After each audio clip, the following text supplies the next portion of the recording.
Hi, it's Amy from Amy Rooney Designs, and today I'm here to walk you through how to sew these super easy accent strip placemats.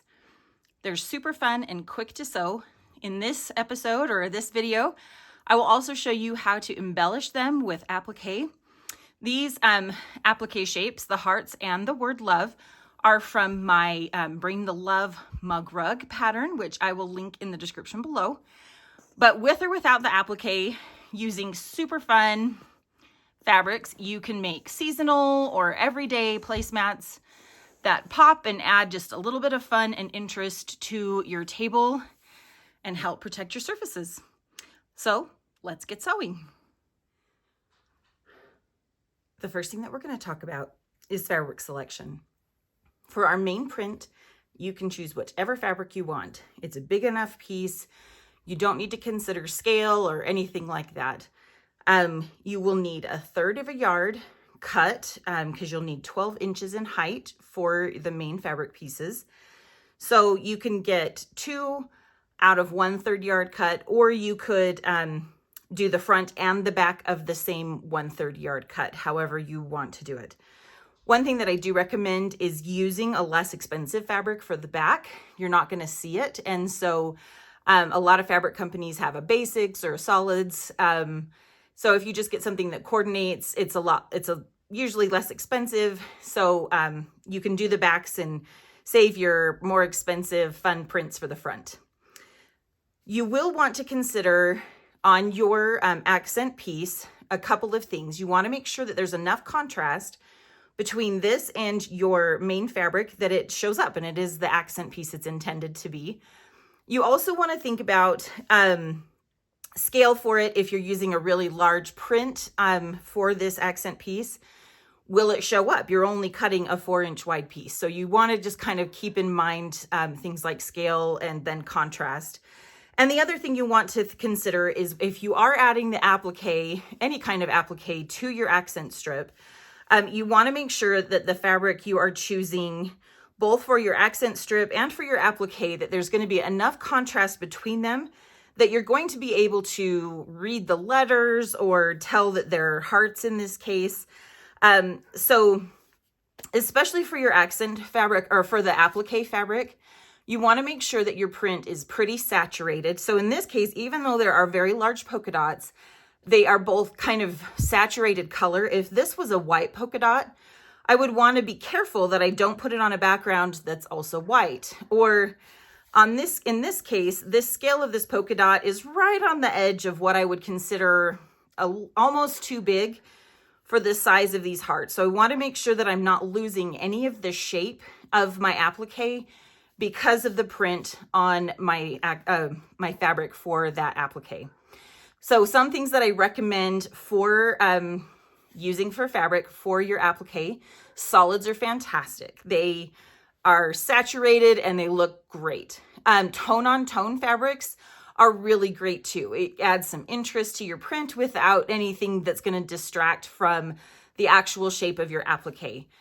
And then again, you just want to make sure that you're considering contrast between your applique fabric and your accent fabric to make sure that those pieces that you're appliquing onto it are going to stand out. So once we've chosen our fabrics, we're going to go ahead and cut out our pieces. Again, all 3 of these pieces for our placemat front are going to be 12 inches high. Your first main piece is going to be 12.5 inches wide. Your accent piece will be 4 inches wide.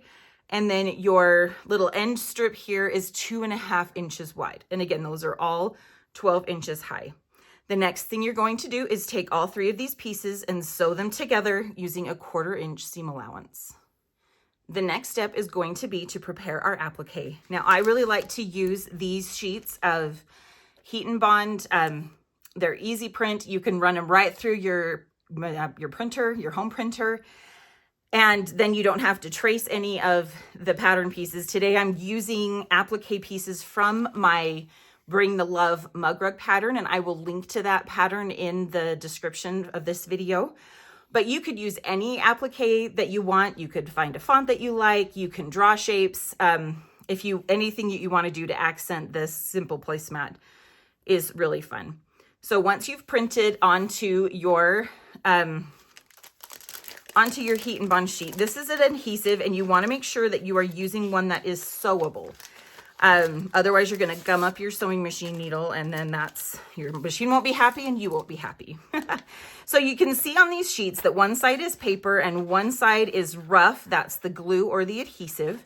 You'll make sure you print onto the paper side, and then you're going to cut out around your printed shapes.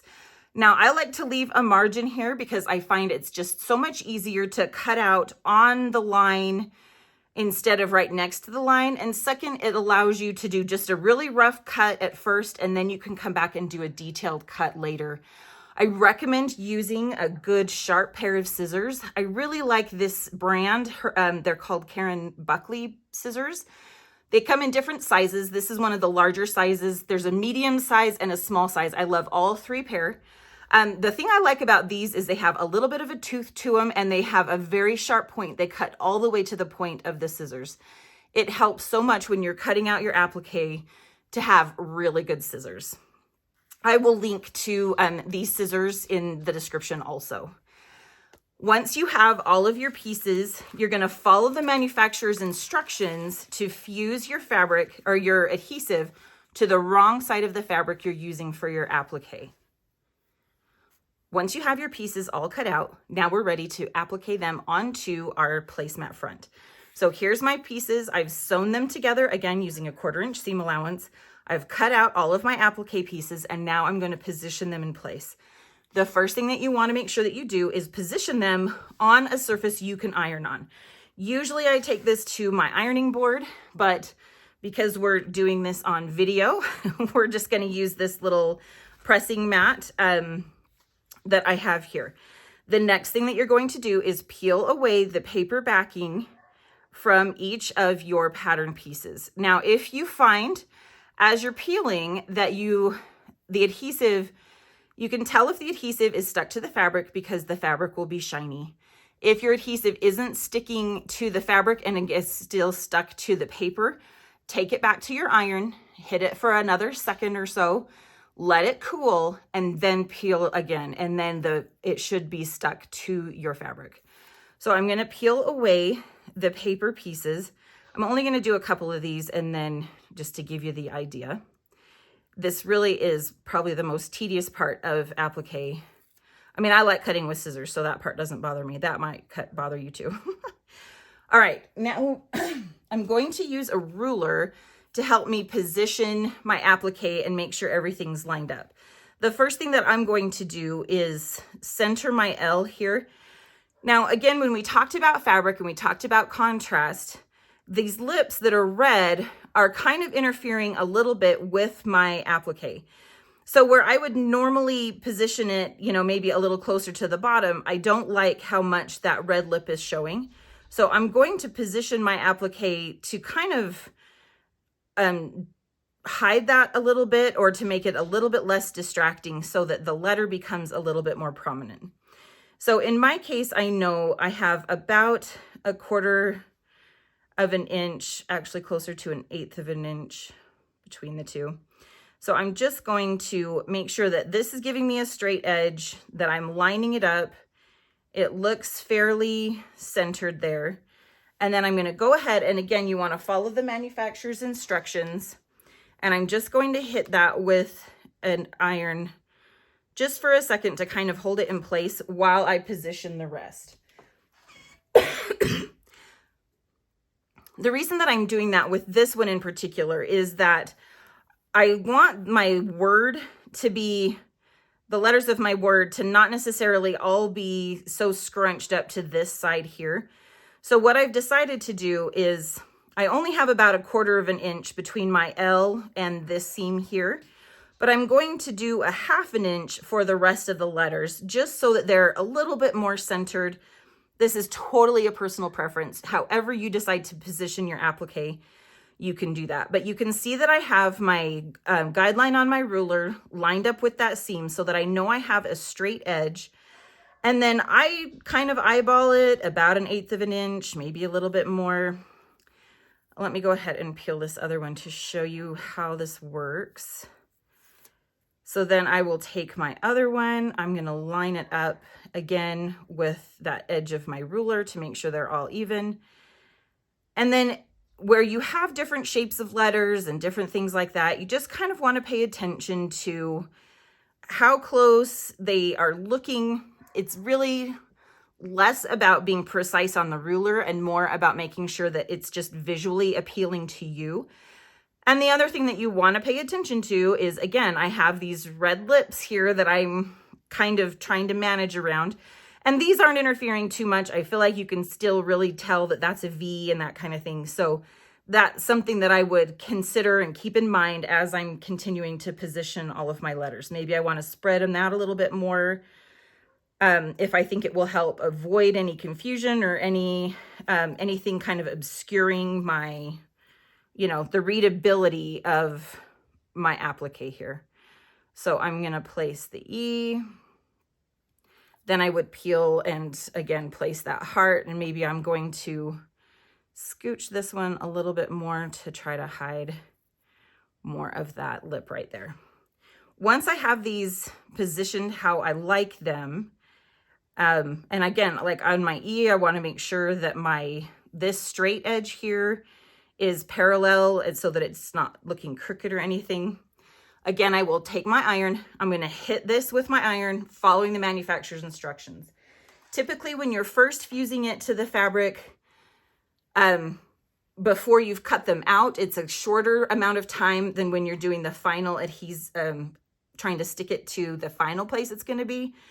And then I am going to let it cool. And I like to use a quilter's clapper, or you can just set your ruler on top or whatever, just to kind of maintain that contact as the adhesive cools to help give you a little bit better adhesion between the two layers of fabric.